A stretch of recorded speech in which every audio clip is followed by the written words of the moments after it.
moving in herds. They do move in herds.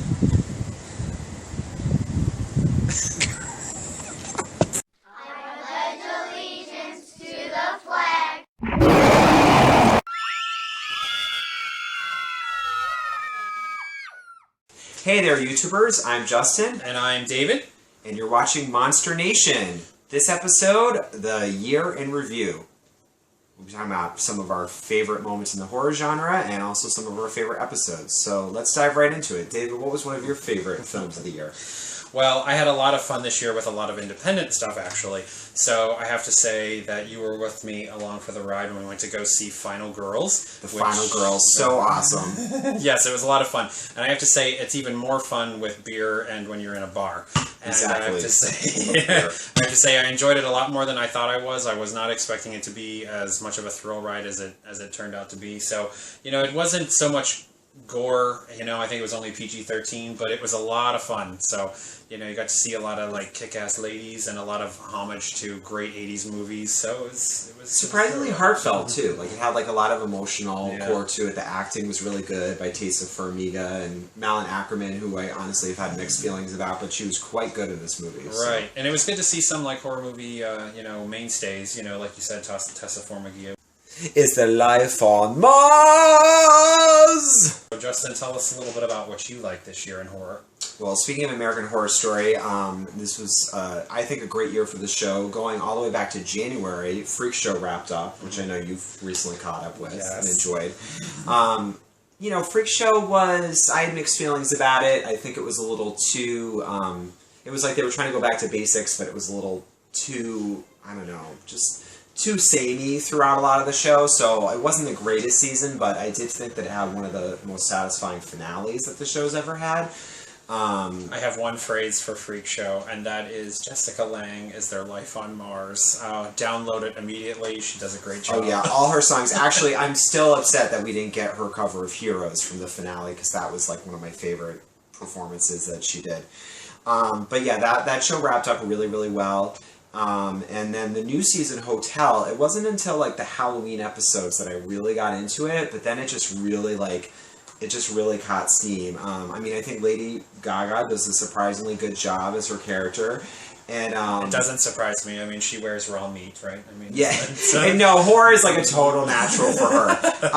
But yeah, it just got really, really fascinating and really cool, and I'm really into the characters. Dennis O'Hare, who I've always loved, he is just amazing on this season as Liz Taylor. He's phenomenal. And one of the things that I think American Horror Story does really well is take characters that seem really unsympathetic and make you sympathize with them.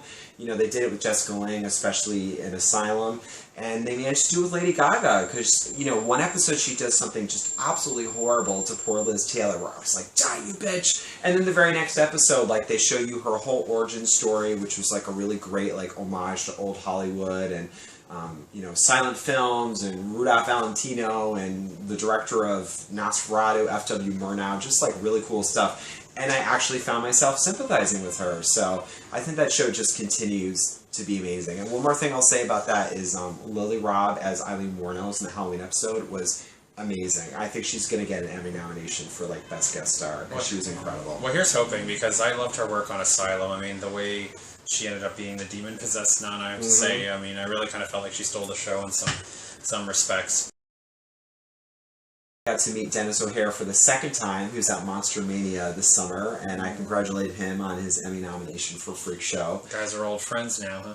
Well, I wish. But, he didn't win for Freak Show, but, man, I think he's got a real shot for Hotel, because, like I said, he's just phenomenal as Liz Taylor, so good luck next time, Dennis. I saw him he's bald in it, right?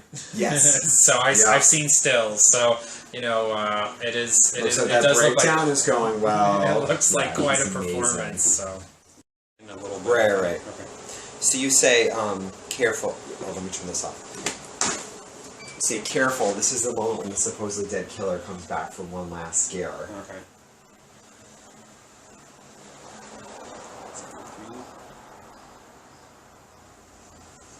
Careful. This is supposedly when the dead killer comes back to life for one final scare. Not in my movie. Let's try that again. I know it's like a really wordy line.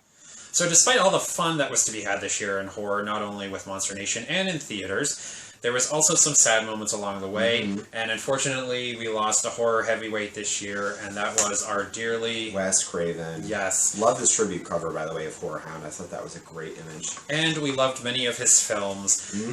Some to say the least. My personal favorite was A Nightmare on Elm Street, which is obviously a classic. Yes, and, you know, definitely between Justin and I, we love the whole franchise, especially a lot of the films that he worked on. I mean, I totally feel like that is what got me into horror, especially the 7th film. That was the first Freddy film I ever saw. Yeah, you know, but and if I had not seen that, it would not have sparked me to, at a very young age, want to go out and find all the rest of them. But definitely, he's accomplished so much more other than just A Nightmare on Elm Street. I have a fond affinity for The People Under the Stairs. That is a great movie. You know, yeah, I think it's because it was a little boy who was a lead, and I remember AJ Langer from My So-Called Life. And a little black boy, don't forget. I mean, that race was a big part of that movie, which was really... It was totally... I mean, he just... I don't know, he just had such a foresight with his directing, and it was amazing the way he used genre films, especially, to make great social commentary.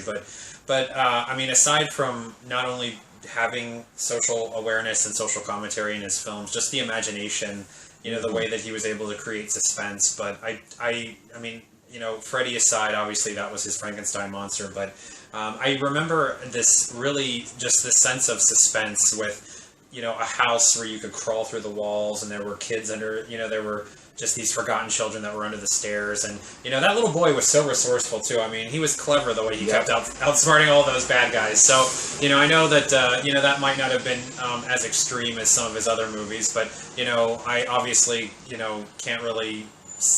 I guess I would say that, you know, in addition to all that, I would say Scream. You can't go without mentioning Scream. That's a terrific franchise, and I loved, I think it's appropriate that Scream 4 was his final film, because it was such a great ending to that series and such a great commentary on everything that had happened, not only in the horror genre, but in, you know, just the world of young people and social media and all of that in the time between Scream 3 and Scream 4. Right. So yeah, that series was really terrific. I mean, even Scream 3, which is the weakest one, it has its moments, and a lot of that is just because, like, I mean, I feel like Wes Craven could direct anything and make it engaging and interesting. You forgot one thing about Billy Loomis. What? I fucking killed him. Okay, you got to be careful because you're actually hitting it. And I have to mention I have a soft spot for Cursed, which was a sort of much maligned movie, and it did have, you know, the studio totally, like, screwed with it. It was supposed to have Skeet Ulrich in it, and then they changed it so much that he dropped out, and that performance was just kind of, like, lost to time. But I still thought it was a really kind of fun, clever little movie, and we put it on our gayest movies ever list because there was kind of like a fun little gay subplot in it. Which you can watch. So I enjoyed that. Yep. So it was very enjoyable. So Wes Craven, may he watch us from the grave. Yes, watch over us all. I also want to give a little shout out to Gunnar Hansen, Leatherface, in the original Texas Chainsaw Massacre. He passed away in November, and you know, that was really one of the only major movies he did. He wasn't even that interested in being an actor, but that just kind of like put him on the map forevermore. I mean, that's just such an incredible part of horror film history. So it was also sad that he passed on this year. Mark Patton, and you know, he of course was in A Nightmare on Elm Street 2, but not only did we have a great chance to meet him, but we also, our Monster Nation's own Justin Lockwood, got to work with him on a great new documentary coming up. So why don't you tell us all about that? Yeah, well, I didn't necessarily work directly with Mark, but two things that I'm really happy about is Jeff Harden and myself basically hatched an outline for the documentary that they ended up filming. They went to a big Elm Street reunion down in Florida, Valentine's Day weekend, and they also shot at FlameCon, which I'm proud to say I helped to get him to the first FlameCon as an honored guest. He was right next to our Monster Nation table, which was really cool. You sure he stopped by and said hi? Yep. So I helped to sort of outline the film, and then they just got a ton of footage, and they put together this really great film. It had this hugely successful Kickstarter campaign.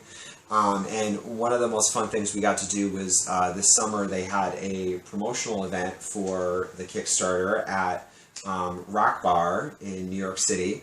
And so one of the highlights was actually getting to dance on stage with Mark Patton to a remix of Touch Me Baby All Night Long for his infamous scene. Yeah, walk us through that moment. What was going through your mind? That was just, I just thought that was so surreal, because I remember when a college friend of mine showed me a clip reel of all the gay scenes in Elm Street 2 when I was a freshman, and I thought, wow, I never would have realized that, like, 10 years later I'd be up on stage, dancing with Mark Patton to this song. So dreams really do come true, Porcelain.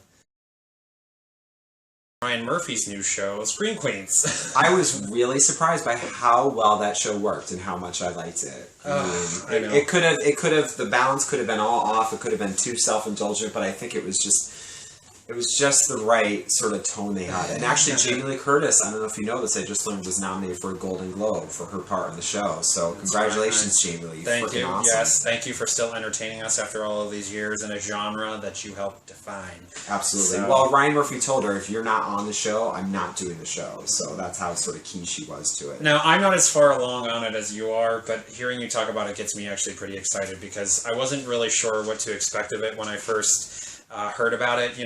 Some of my other friends, they've given me mixed reviews, but for the most part, I sat down and I watched it, and I thought it was just amazing. I mean, everything from just that sarcastic, acerbic humor. Emma Roberts is really terrific, and in a way, it's kind of like a continuation of her Scream 4 part. I mean, she's not necessarily quite as vicious, but definitely that sort of like self-absorbed, just like snarky. She just delivers these zingers, like, one of the more memorable ones in the first episode. She's like, greetings, idiot hookers. Like, she's just so, like, hilariously mean and inappropriate.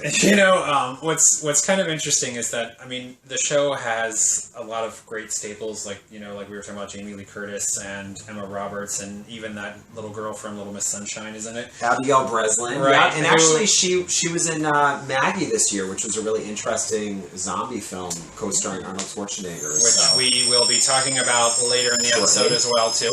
But I also want to say that I actually liked Niecy Nash's character, hello, Denise Hemphill, MVP. I freaking loved her. Oh my gosh. I haven't seen everything, but she comes in and I feel like she just steals every scene she's in is crazy.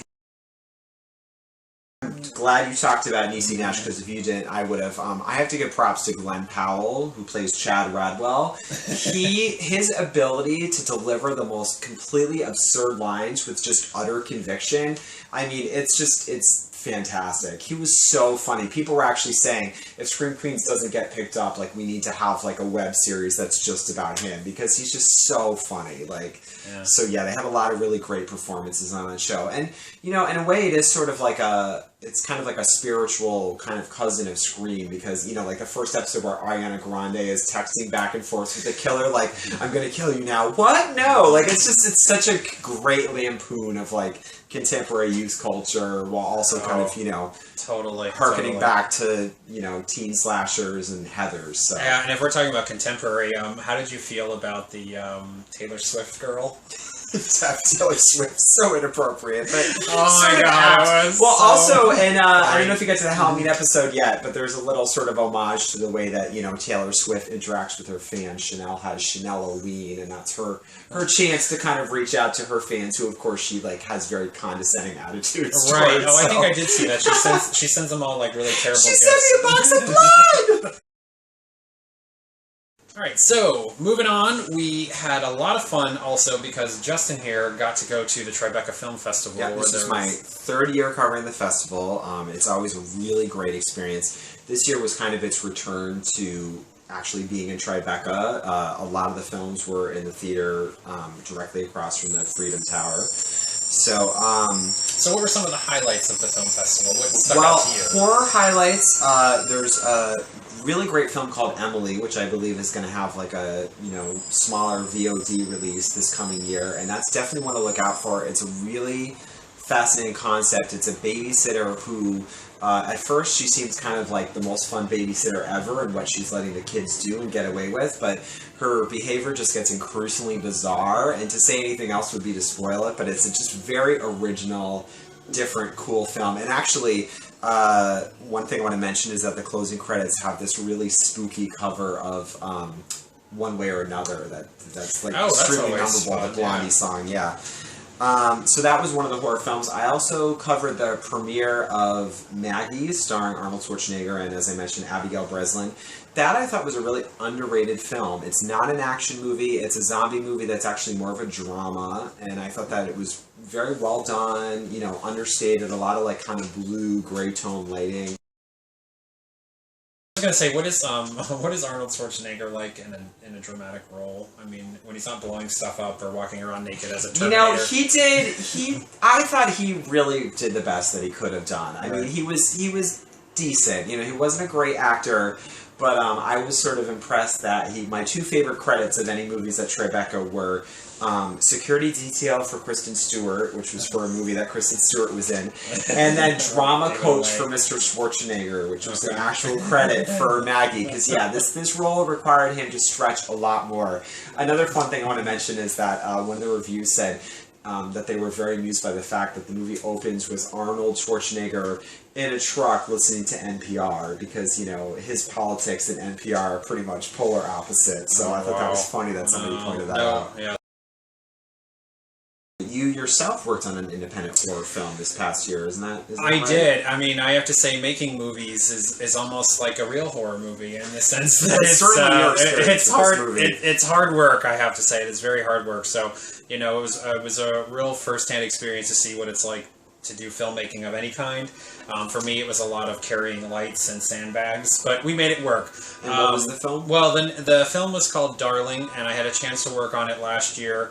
It was for a company called Glass Eye Pix, and if you guys look through some of our video feeds, you'll see that we interviewed Larry Fessenden, the guy that founded it, and the lead actress who was in Darling, Lauren Ashley Carter. We did a She was also in The Woman. She's been in a bunch of stuff. Yeah, and she's also going to be in this upcoming movie by the same director who directed Darling. His name is Mickey Keenan, but it was called Pod. But anyway, it was really fun to see Darling because, you know, I got to finally see the finished product. And there is a real sharp contrast between, you know, when you're on set and you're making a movie and you see the final product. I mean, it was in black and white. I wanted you to mention that. That's really interesting. It was really interesting. And I have to say that looking at the final you know, product in a theater, like up on a movie screen, I have to say it was one for the bucket list. I really, yeah, it's pretty cool. I know.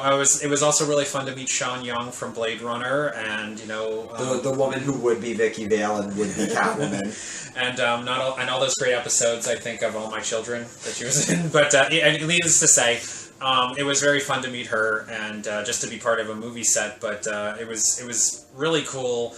To see a lot of the transitions that the director used. I mean, he really did a great job when it came to presenting, you know, a very visceral visual experience. But I have to say, for me, it was pretty, you know, pretty medium budget production values too, right? Wasn't it mostly in one location? It was, and it was interesting because, you know, I think for me, what the most meta or surrealist part of it was just the fact that how he got around, like, you know, we would film a door or a hallway, and then we would cut to another scene, and it would look like it was in a different place, but it was just behind that door. You trust the location, and yeah. it was also really, what you gotta do. And it was also really interesting whenever, you know, I mean, I guess for me too, it was just when you see somebody walking around this really quiet, atmospheric place that seems, you know, dead and like there's nobody there, and then you realize that there's like 30 people that are standing there watching her and filming her or doing stuff like that. So, you know, it was a really cool experience. But the movie was also a lot of fun. You know, there's some great moments. I think it'll be coming out soon. It too is in a lot of you know, film festival circuits as well here in New York and on the West Coast, and I think it's even gone to the Middle East, the middle of the country too, on some stuff. But you know, I know for me, seeing I never thought I would see my name in the end of a movie credits. Yeah. So I wouldn't say lights, but I would say you know, a nice small font. 3, 2, 1. Now, make him turn his head. Yeah, one more time. Turn his head a little bit. Okay, make him look at David. Yeah, perfect. Okay, cut. Another favorite horror moment for me this year was Jurassic World, the long-awaited sequel to Jurassic Park. I thought the movie just worked fantastically well. I really enjoyed the performances by Chris Pratt and Bryce Dallas Howard, and I thought they struck just the right balance between sort of an homage to the original and just a lot of like really cool, new, interesting story and action, and it really did recapture the spirit of the original. So that was a fantastic film.